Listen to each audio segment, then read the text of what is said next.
Hi అండి, నమస్తే. Welcome back to our channel feel good Meena Kumari. ఈరోజు మరొక మంచి వీడియోతో మీ ముందుకు వచ్చేసా.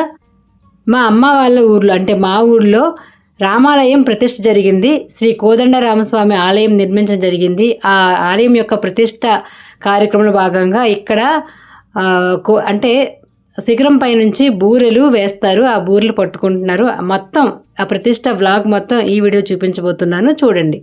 ఆలయ ప్రతిష్ట కార్యక్రమం ఎక్కడైనా 3 రోజుల పాటు జరుగుతుంది. ఇక్కడ కూడా అంతే 3 రోజుల పాటు జరిగింది. ఇది మూడవ రోజు వీడియో మీకు ముందుగా చూపిస్తున్నా. శిఖరం పై నుంచి అంటే ప్రతిష్టాపన చేసిన తర్వాత శిఖరం పై నుంచి పూర్ణకుంభం ఉంటుంది కదా, పూర్ణకుంభం పై నుంచి పూర్ణం బూర్లను వేస్తారు. అయితే ఆ బూర్లు కిందకు దొరులుతూ కిందకు పడతాయి అన్నమాట. అవి కిందకు పడేలోపు ఆడవాళ్ళు చీర కొంగు చాచి వాటిని పట్టుకుంటారు. అలాగే మగవాళ్ళు అయితే చేతులతోని ఇలా బూరెలు ఎవరికి వచ్చినట్లయితే వాళ్ళకి అదృష్టంగా భావిస్తారు. చూడండి, చాలామందికి ఇలా వచ్చాయన్నమాట. ఇలా బూర్లు పట్టుకోవడం వల్ల లాభం ఏంటో పంతులు గారు చెప్పారు, వినండి. పడడం వల్ల భగవంతుడి ప్రసాదంగా తీసుకోవడం వల్ల శరీర ఆరోగ్యం అనుగ్రహం అందరికీ ప్రాప్తం అనమాట. పడేవి కొన్ని నేల మీద పడతాయి. పూలు ఎలాగైతే కొన్ని దేవుడు పూజలకు వెళ్తాయో, కొన్ని పుట్లోనే ఉండిపోతాయో, కొన్ని చెట్టుకే వాడిపోతాయో, అవి ఎలా ఉన్నాయో ఎవరికి ప్రాప్తం ఉన్న వాళ్ళకి ఆ ఫలితం దొరుకుతుంది. వాళ్ళకి అంగనం కట్టుకుంటా పెట్టుకోకపోయినా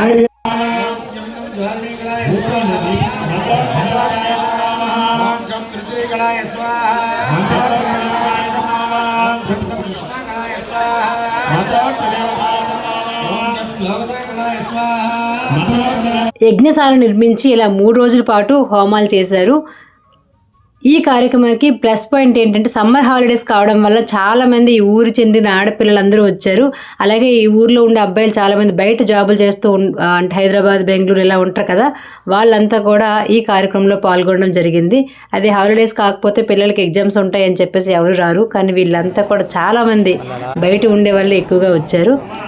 ఇంతకీ నా చీర కొంగులో బూర్లు పడ్డాయి లేదు అనుకుంటున్నారు కదా, నాకు కూడా ఒక 3 బూర్లు పడ్డాయండి. యాక్చువల్లీ ఇదే ఫస్ట్ టైం. ఇంకో ముందు వెళ్ళాను ప్రతిష్టకి, కానీ బూర్లు పెట్టే టైంకి వెళ్ళలేకపోయాను. కానీ కరెక్ట్గా ఈరోజు అయితే బూర్లు వేసే టైంకి వెళ్ళిన వెంటనే నా చున్నీ కొంగులో బూర్లు పడ్డం నాకైతే చాలా హ్యాపీగా అనిపించింది.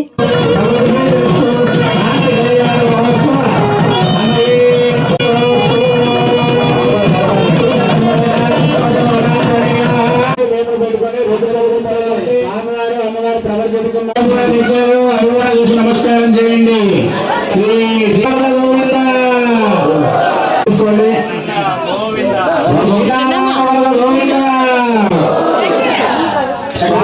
అవన్నీ కూడా సమర్పణ జరుగుతున్నాయి.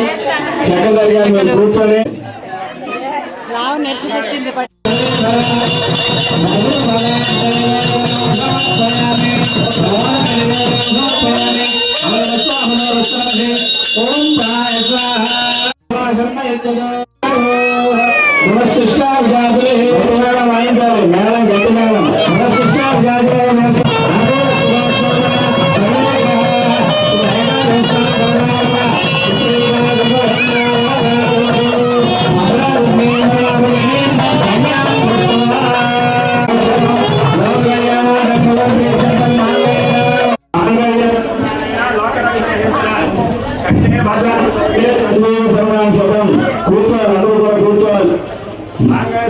ఎందుకు చేస్తానంటే మనకు తెలుసుకుంటే మన జీవన హేతున అంటే నేను పుట్టాను పద్వాంజావు పైసా స్పృశ్య గంధ ద్వారా మహాలక్ష్మి అనుగ్రహం రామ భక్తజనులు అందరూ కూడా మమ్మల్ని రక్షించి కాపాడాలి. ఆంజనేయ రక్ష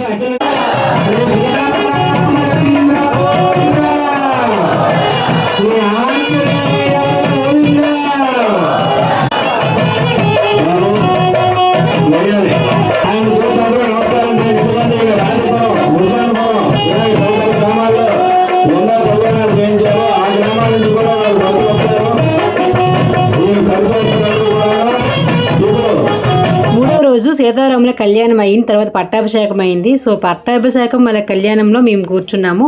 కళ్యాణంలో భాగంగా ఇక్కడ పురోహితులు మాలలతో నృత్యం చేస్తున్నారు.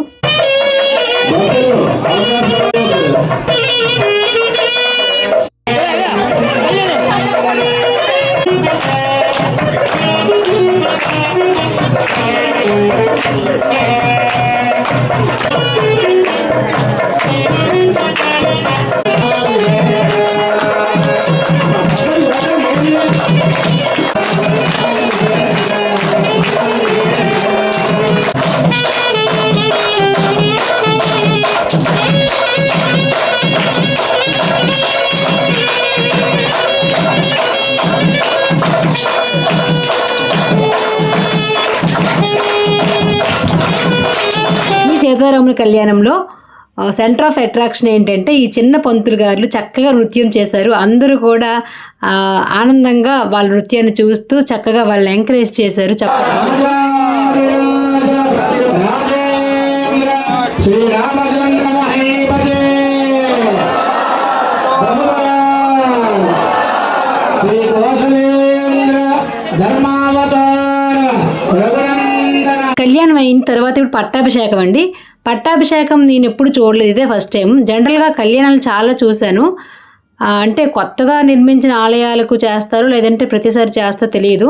పట్టాభిషేకం ఏంటంటే సీతారాములు ఇలా మధ్యలో జనం మధ్యలో నుంచి నడుచుకొని వస్తున్నట్లు చూపించి మధ్యలో ఖాళీ విడిచిపెట్టారు చూడండి. ఇలా సీతారాములు వస్తున్నారు అని భావించి శ్రీరామచంద్రమూర్తికి జై అని చెప్పేసి, శ్రీరామచంద్రమూర్తికి బహుపరాక్ అని చెప్పేసి అప్పుడు అలా అనేవాళ్ళంట. అదే మాటని ఇక్కడ కూడా అన్నారు. జయము అని చెప్పాలంటే సత్యం ఎప్పుడు కూడా జయంగా ఉండాలి, ధర్మం ఎప్పుడు కూడా జయంగా ఉండాలి. చెప్పండి, జయము జయము జయము అని చెప్పండి.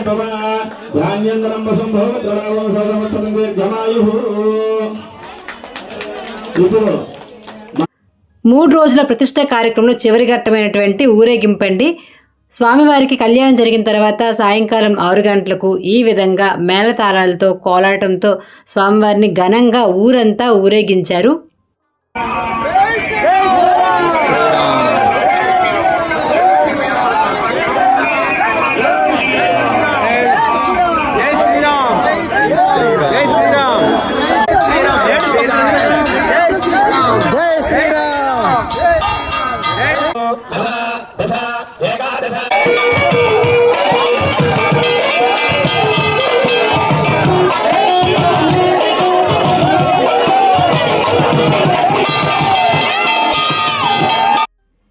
ఈ కలశాలు ఊరేగింపు ఏంటంటే ఇది మొదటి రోజుదండి. మొదటి రోజు వీడియో నేను యూట్యూబ్లో పోస్ట్ చేయలేదు, ఇన్స్టాగ్రామ్లో పోస్ట్ చేసా. సో నా ఇన్స్టా ఐడి ఏంటంటే మీనా సిక్కోలు, అందులో చూడండి ఫుల్ వ్లాగ్ ఉంటుంది.